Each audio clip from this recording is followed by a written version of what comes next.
Dear students, जैसा कि आप जानते हैं कि आपके हमारे चैनल पर आपको मिलता है ऑब्जेक्टिव क्वेश्चंस जो कि प्रीवियस ईयर में पूछे गए हैं या आपके चैप्टर से जुड़े हुए हैं। तो अभी जो हम करने वाले हैं pair of linear equations in two variables के क्वेश्चंस। पिछले वीडियो में मैंने 10 क्वेश्चन किया था। इस वीडियो में आगे जो है 11 नंबर क्वेश्चन से हम करेंगे 20 तक का क्वेश्चन, यानी इस वीडियो में भी 10 क्वेश्चन को आपको सॉल्यूशन मिलेगा। तो चलिए शुरू करते हैं। सबसे पहला क्वेश्चन 11 नंबर क्वेश्चन है। पहला समीकरण निकाय, थोड़ा सा पेंसिल को पतला कर लेंगे। कह रहा है समीकरण निकाय x + 2y = 3 और 5x + ky = 15 के अनगिनत हल होने के लिए k का मान है। ठीक है, यानी कि आपको जो समीकरण निकाय दिया है उसका अनगिनत हल होने के लिए k का क्या मान होगा। तो जो समीकरण पहले दिया है इसको हम लिख लेंगे x + 2y = 3 और दूसरा समीकरण जो है हमारा 5x + ky = 15 और इसका अनगिनत हल होने के लिए इस समीकरण निकाय का हमें k का क्या मान रखना पड़ेगा यहाँ पे। तो ये देखेंगे यहाँ पे जो x का कोफिशिएंट है यहाँ कुछ नहीं है तो 1 मान लेंगे। तो यहाँ जो होगा हमारा a1/a2 निकालेंगे तो 1/5 होगा। यहाँ एक बटा का साइन डालेंगे तो ये 2/k होगा और यहाँ बटा का साइन डालेंगे तो 3/15 होगा। अब आपको क्या देखना है कि हमें जो है अनगिनत हल के लिए हमें क्या करना होता है कि a1/a2 = b1/b2, ठीक है, b1/b2 = c1/c2, ठीक है, यानी तीनों को हमें बराबर लाना होता है। ठीक है, तो ये जो कंडीशन है ये तीनों बराबर होंगे तभी अनगिनत हल होगा। तो हम यहाँ जांच करके पहले चेक करते हैं कि क्या ऐसा है। जैसे कि यहाँ 3/15 है तो इसको अगर हम कैंसिल करें तो ये कट जाएगा, 1/5 हो जाएगा। और यहाँ a1/a2 का जो वैल्यू है ये जो है ये भी 1/5 है, तो ये 1/5 हो गया a1/a2 का वैल्यू और c1/c2 भी 1/5 है। और बीच में बचा हमारा जो है बीच वाला ये b1/b2 है। तो हमें क्या देखना है कि ये b1/b2 यानी कि जो b1/b2 है वो होगा 2/k। यहाँ आप देखेंगे b1/b2 क्या होगा हमारा 2/k और इसको लाना है हमको = 1/5। चूँकि दो वैल्यू तो पहले से ही 1/5 है तो यानी इसको भी 1/5 लाना है। तो हम अब इसको सॉल्व करेंगे तो हमारा k का वैल्यू निकल जाएगा। यहाँ क्या होगा, इक्वेशन जैसे सॉल्व करते हैं क्रॉस मल्टीप्लिकेशन लेकर के, जैसे k में 1 से मल्टीप्लाई होगा और 5 में 2 से मल्टीप्लाई होगा। तो 5 में 2 से मल्टीप्लाई करेंगे तो 5 2 = 10 होगा और k में 1 से मल्टीप्लाई करेंगे तो k होगा, यानी k = 5 2 = 10, यानी k का जो वैल्यू होगा 10। अगर हम यहाँ रखेंगे तो ये जो है ये कैंसिल होकर के ये भी क्या हो जाएगा 2/5 से कैंसिल होगा तो 2/10 कैंसिल होगा तो 1/5 हो जाएगा। ठीक है, यानी k का वैल्यू 10 जो होगा इसका आंसर होगा। तो 11 नंबर का आंसर हमारा आ गया b 10। ठीक है, तो ये चीज़ आपको समझ में आ गया होगा। इस तरह से जो है आपको जब भी अनगिनत हल के द्वारा या कोई दूसरे हल के द्वारा देगा क्वेश्चन, है ना, तो वहाँ पे हमें कंडीशन याद होना चाहिए कि किसके लिए कौन सा कंडीशन होता है। जैसे अनगिनत हल के लिए ये कंडीशन है, अद्वितीय हल के लिए क्या कंडीशन होता है एक बार आप देख लेंगे। अद्वितीय हल के लिए क्या होता है, a1/a2 ≠ b1/b2। ठीक है, इस तरह से होता है। चलिए तो आगे क्वेश्चन देखते हैं। अगला क्वेश्चन जो है क्वेश्चन नंबर 12 यहाँ है। कह रहा है यदि रेखाएं एक बिंदु पर प्रतिच्छेद करती हैं तो वह दोनों बिंदु समीकरण का होता है।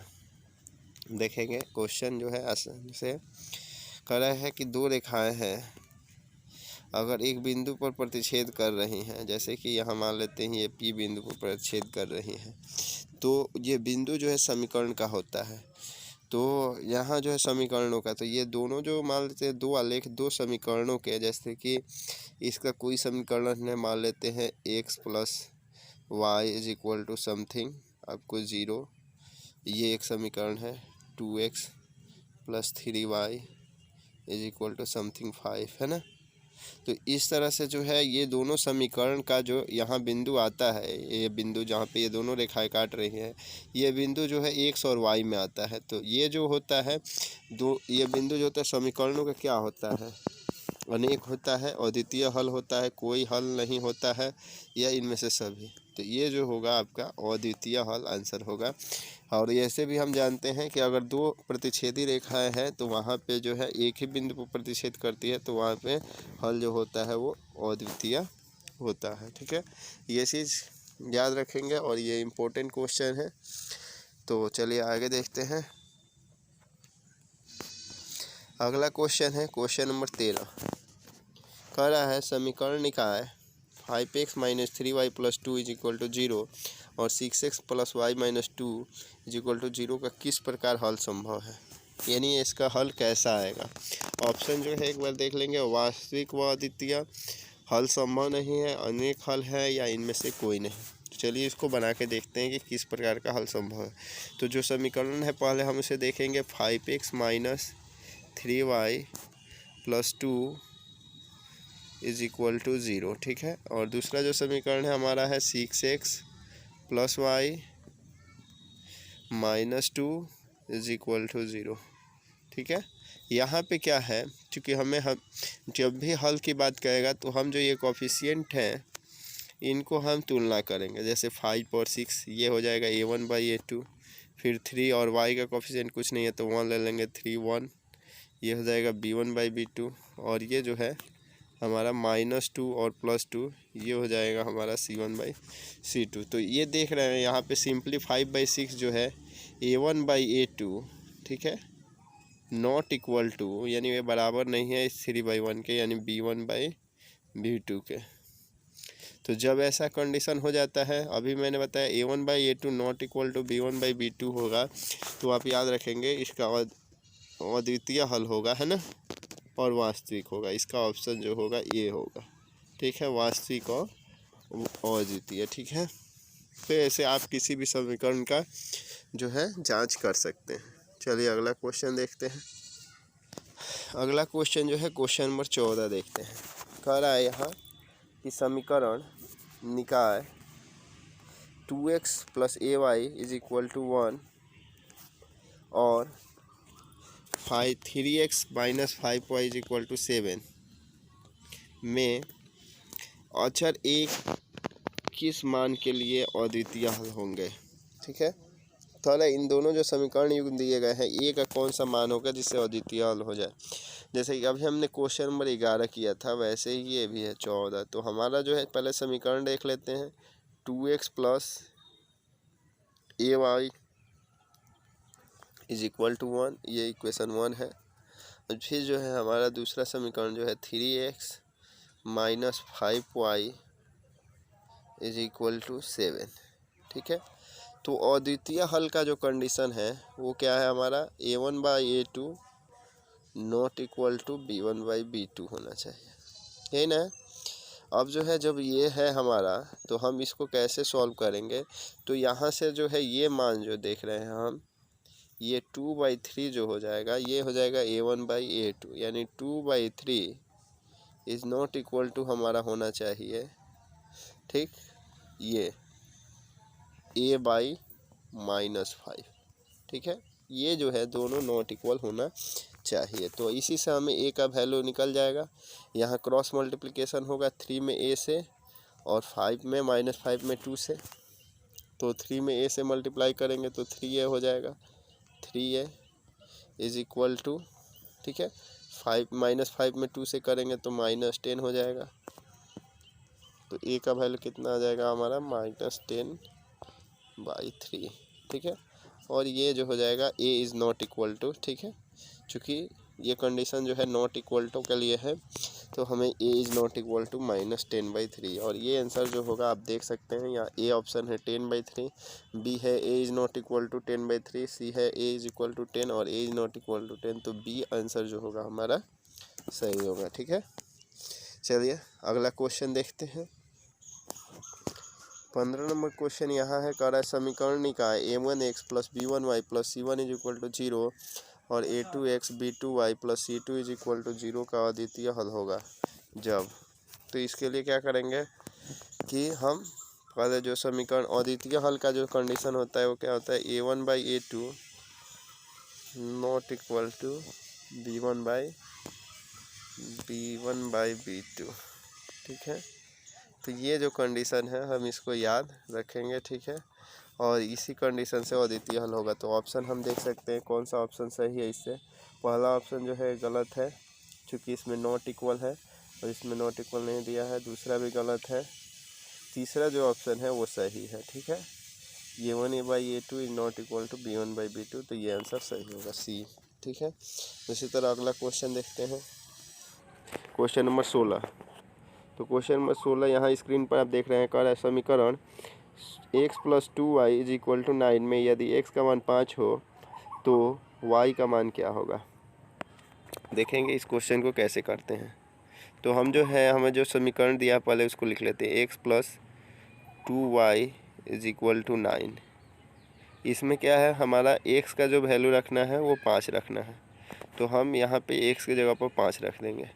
ऐसे अगर हम इसे लैंग्वेज में बनाने के लिए आ जाए तो हम लिखेंगे x का मान यानी x बराबर 5 समीकरण 1 में रखने पर, समीकरण इसको समीकरण 1 कर लेंगे, है ना, समीकरण 1 में रखने पर। ठीक है, तो यहाँ से हम 5 रख देंगे तो 5 plus 2y is equal to 9 हो जाएगा।